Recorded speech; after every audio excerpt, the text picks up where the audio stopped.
ঝাল ঝাল ডিমের কারি একদম রেডি হয়ে গেছে। এবার ঢেলে নেব।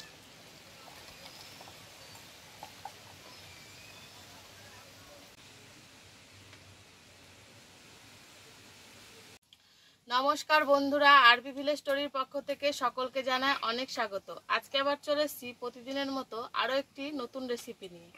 আজকে দেখো বেশ কয়েকটা ডিম নিয়েছি। এই ডিম দিয়ে আজকে তোমাদেরকে ডিমের কারি করে দেখাবো। আজকে ডিমের কারিটা কিন্তু একটু ইউনিক হবে, তো তোমরা কিন্তু পুরো ভিডিওটা দেখবে। এই দেখো এই ডিমগুলো আমি কিন্তু সেদ্ধ করে নিয়েছি, ঠিক আছে? তো ডিমগুলো এবার ছাড়িয়ে নেব, তারপরে তোমাদেরকে রান্নাটা দেখাবো। ডিম এভাবে ফাটিয়ে জলের মধ্যে দিয়ে দেবে, তাহলে দেখবে ডিমের খোসাগুলো খুব ভালোভাবে ছেড়ে যায় সহজেই। এরকম করে দিয়ে দেবে জলে।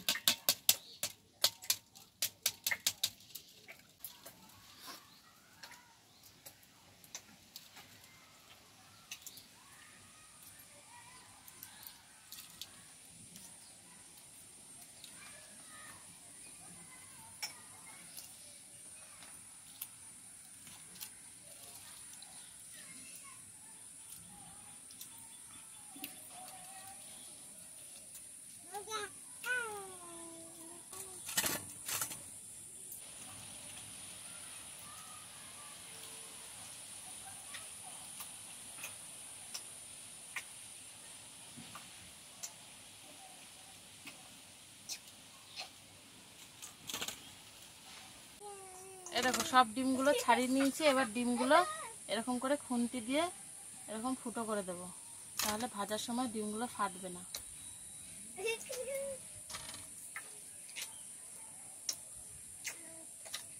দেখো সব কিছু রেডি করে নিয়েছি।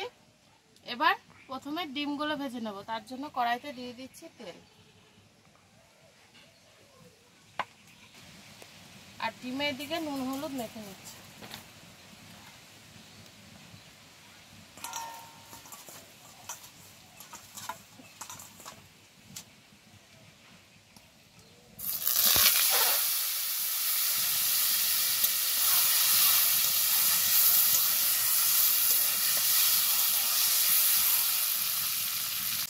দেখো ডিমগুলো খুব ভালোভাবে ভেজে নিলাম, এবার তুলে নেব।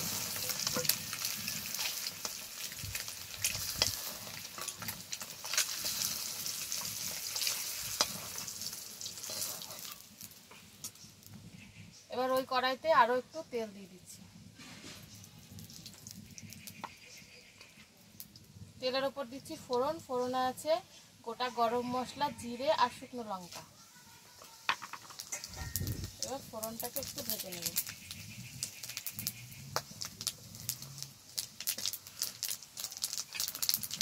ফোড়নটা ভাজা হয়ে গেলে এবার দিয়ে দিচ্ছি পেঁয়াজ কুচি। পেঁয়াজটা দিয়ে খুব ভালোভাবে পেঁয়াজটাকেও ভেজে নেব।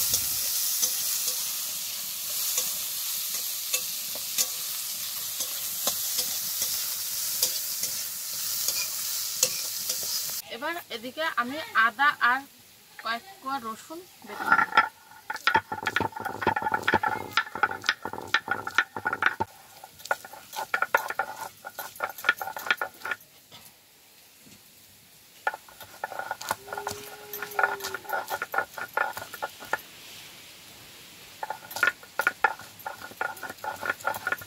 দেখো পেঁয়াজটাকে খুব ভালোভাবে ভেজে নিয়েছি। এবার সমস্ত মশলা আমি দিয়ে দেবো।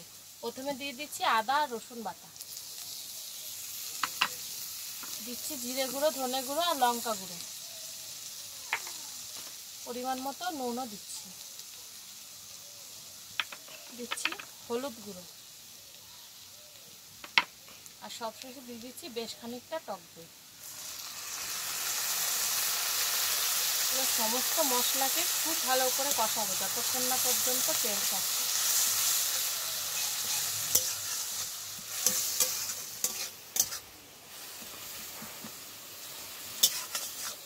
দেখো সব কিছু খুব ভালোভাবে কষিয়ে নিয়েছি। দেখো মশলা থেকে তেলও ছেড়ে দিয়েছে। এবার দিয়ে দেবো পরিমাণ মতো ঝোল।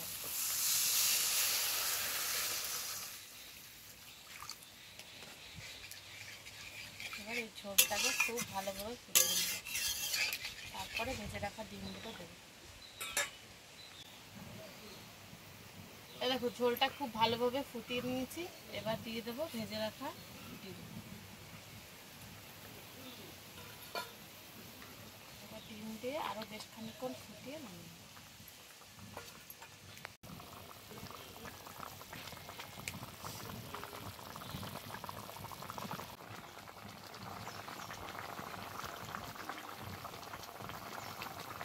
দেখো ঝাল ঝাল ডিমের কারি একদম রেডি হয়ে গেছে। এবার ঢেলে নেব।